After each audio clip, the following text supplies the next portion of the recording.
Welcome back. Today we're doing a deep dive into the third seal from Revelation chapter 6.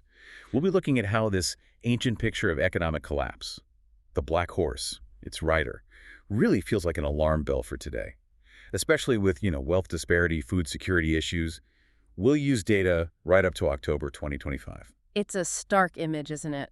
When that third seal is broken, you see this rider holding a pair of scales. And it's not about justice here. It's a clear symbol of severe economic trouble. Prices for basic food just skyrocketing. Yeah, the sources get really specific about the exchange rate causing the panic. Right. A quart of wheat for a denarius and 3 quarts of barley for a denarius.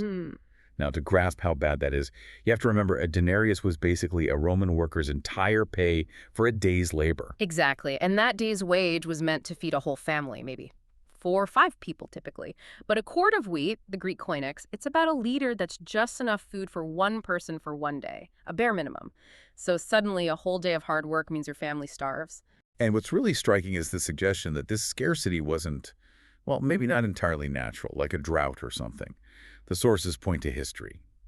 Starting way back with Emperor Nero, around AD 54, the Roman Empire began deliberately debasing its currency. That's right. They reduced the silver content in the denarius. It was intentional. And that inflation, it created the exact kind of market situation the seal describes. It made the grain supply chain incredibly vulnerable. So it wasn't just bad luck, it exposed how fragile things were. Precisely. And notice what the prophecy specifically protects amidst the chaos.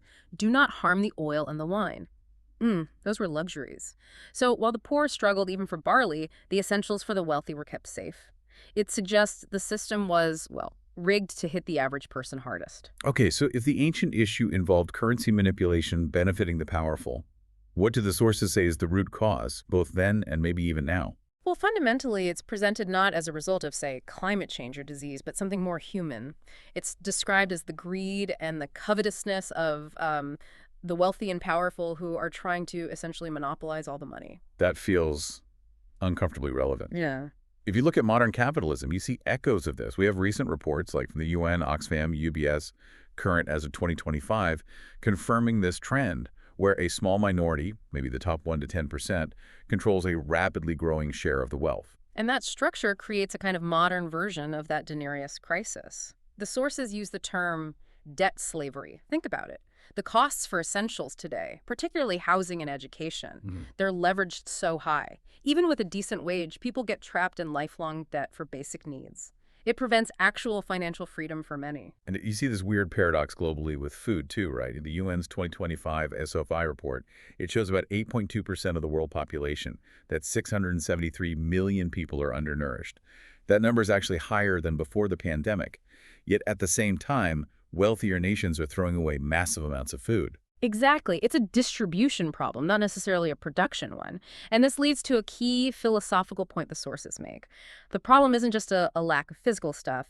It's described as a soul that has become satiated. Satiated. What does that mean in this context? It implies a soul made kind of lazy, self-satisfied, maybe numb because of too much wealth or hoarding.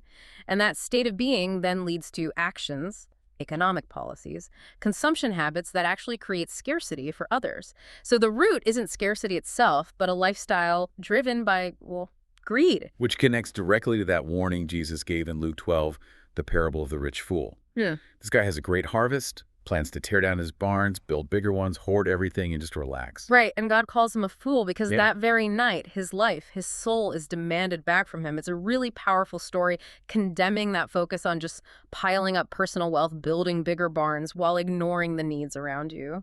So putting it all together, the seals aren't showing God, planning these disasters to happen. No, that's not the interpretation offered. It's more like God foretelling the path humans choose through their free will, showing the inevitable disastrous results of living in ways that go against, let's say, divine principles. A life dominated by greed leads to these outcomes. Okay, so the consequences shown in the seals are really the direct results of human choices. Ancient currency games, modern debt traps. Yes, God, in his foreknowledge, is revealing where those choices ultimately lead.